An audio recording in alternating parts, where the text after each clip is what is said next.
Si tienes alguna duda sobre acuarios marinos, recuerda dejarla en la sección de comentarios de este video. El día de hoy Miguel Tostado nos pregunta: yo no tengo corales, solo peces, pero me gustaría tenerlos algún día. Mantengo los nitratos en 3.5 partes por millón y los fosfatos en 15. Tomando en cuenta que se refiere a 0.15 partes por millón, serían niveles aceptables para introducir corales, empezando por corales de los más fáciles, los corales blandos y corales de baja manutención. Ahora, es muy importante que si es un tanque de solo peces, normalmente estos tanques se llegan a tratar con algún medicamento basado en cobre o en algún otro medicamento que se pueda acumular en las piedras o en el agua del acuario. Si este es el caso, te recomendaría primero revisar que estés completamente libre de cobre y de algún medicamento que pueda matar a los corales antes de introducirlos. Hola, soy Jorge y esto es Reef Company. El día de hoy vamos a hablar sobre las pruebas de ICP-OES. Acompáñenos.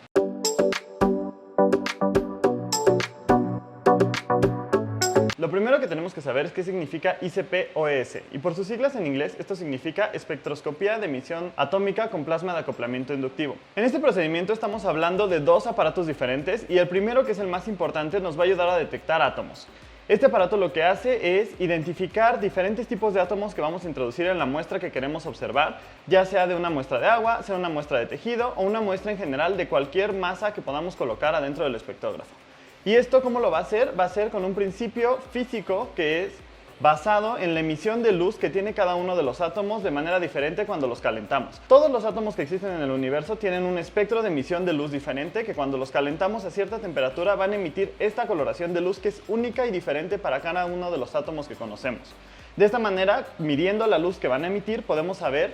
de qué átomo se trata e identificar cuánto hay en la muestra que tenemos. Este es el principio que está detrás del ICP-OES. Aparte de esto, tenemos un segundo aparato, que es el aparato de plasma acoplado, que va a funcionar para calentarla a un punto en el que se vaporice completamente y los átomos empiecen a emitir este espectro de emisión con el que los vamos a identificar y saber cuántos hay adentro de nuestras muestras. Y bueno, después de esta explicación un poco complicada, lo que necesitamos saber es que cuando tomamos una muestra de agua de nuestro laboratorio, va a ser introducido en este aparato donde nuestra muestra se va a vaporizar, la van a hacer que emita los diferentes espectros de emisión que tiene cada uno de los componentes de nuestra muestra y vamos a identificar cuánto hay de cada uno de estos átomos para saber cómo está el agua de nuestra pecera y exactamente de qué está compuesta en todos sus elementos. Bueno, esta era una prueba que antes no se hacía en los acuarios porque es muy costosa, muy complicada y además tardaba mucho tiempo en procesar la muestra, que llegara al laboratorio que iba a hacer la prueba y que tuviéramos los resultados en un tiempo muy rápido para que pudiéramos tener respuesta en el acuario. Ahora es muy fácil hacerlo y son pruebas que podemos mandar, por ejemplo, a un laboratorio en Alemania y vamos a tener los resultados de regreso en un tiempo de menos de una semana. Con estos resultados podemos hacer mucho más de lo que podíamos hacer antes en el acuario porque ya sabemos exactamente toda la composición del agua que tenemos en nuestro sistema y cómo corregir las diferentes deficiencias que pueden tener los corales. Depende de la marca que estemos utilizando de ICP-OES, vamos a tener entre 25 y 50 elementos diferentes que componen nuestra agua,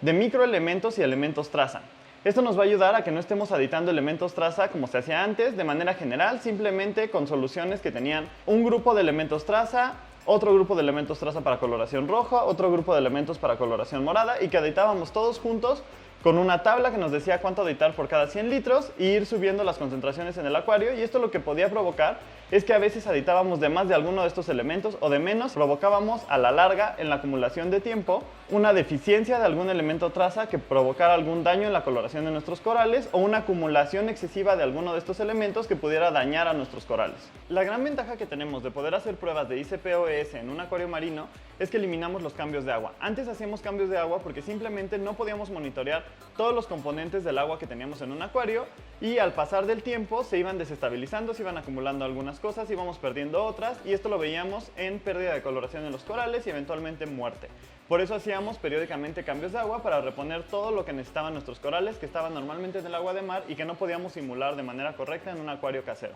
Ya que tenemos las pruebas de ICP-OES, ahí vamos a poder medir todos los componentes de nuestro acuario, desde calcio, magnesio, yodo, potasio, cromo, bromo, estroncio, muchos elementos mayores que deben de estar en el agua y que nos ayudan para mantener la coloración de los corales, pero también varios metales que podrían estar disueltos en nuestra agua que no deberían de estar ahí, como por ejemplo cobre, hierro, arsénico, antimonio, bismuto, muchos metales que pueden estar en diferente proporción en nuestra agua y que si bien en trazas menores pueden ser necesarias para algunas especies de corales, para la mayoría, por ejemplo el cobre en altas concentraciones puede ser muy tóxico para los corales o para los invertebrados que viven en un tanque. Por eso monitorearlo de manera regular es muy importante y estas pruebas nos permiten hacerlo con un costo bajo a comparación de lo que costaba monitorear estos elementos antes y con un costo bajo comparado con hacer grandes cambios de agua de manera periódica. Y bueno, estas pruebas abren un campo enorme de posibilidades de lo que podemos probar y saber de dónde vienen los contaminantes de nuestro tanque, desde el agua de la llave que utilizamos para nuestro filtro de ósmosis, donde podemos medir si hay presencia, por ejemplo, en algunas partes de México de arsénico que está entrando a nuestro filtro de ósmosis y no se esté filtrando bien y pueda acabar en nuestro tanque, hasta tomar pruebas de nuestro filtro de ósmosis a la salida del efluyente y, por ejemplo, si tenemos 5 partes por millón, que son 5 TDS medidos a la salida de nuestro efluente de agua del filtro de ósmosis y no sabíamos qué eran estos 5 TDS, ahora lo podemos saber mandando una muestra a un ICP-OS que nos diga en qué está compuesto, si es cloruro de sodio, si se está filtrando algún metal, si es algo que nos pueda preocupar o lo podemos dejar pasar. También podemos hacer pruebas a los aditivos que estamos utilizando en nuestro tanque, si estamos aditando alguna mezcla de 2 partes de calcio y alcalinidad, y tenemos alguna mezcla de elementos traza que estamos mezclando en estas 2 partes, podemos mandar una muestra diluida de nuestra solución de 2 partes y saber si el calcio y la alcalinidad que estamos utilizando son suficientemente puros para el uso en un acuario y si los elementos traza que estamos utilizando en estas soluciones también son suficientemente puros o traen algún contaminante que se pueda acumular en nuestro acuario. Normalmente lo que se hace con este tipo de pruebas es tener un seguimiento mensual, hacerlas una vez por mes de manera periódica e ir viendo cómo van cambiando los diferentes metales y componentes del agua en nuestro acuario,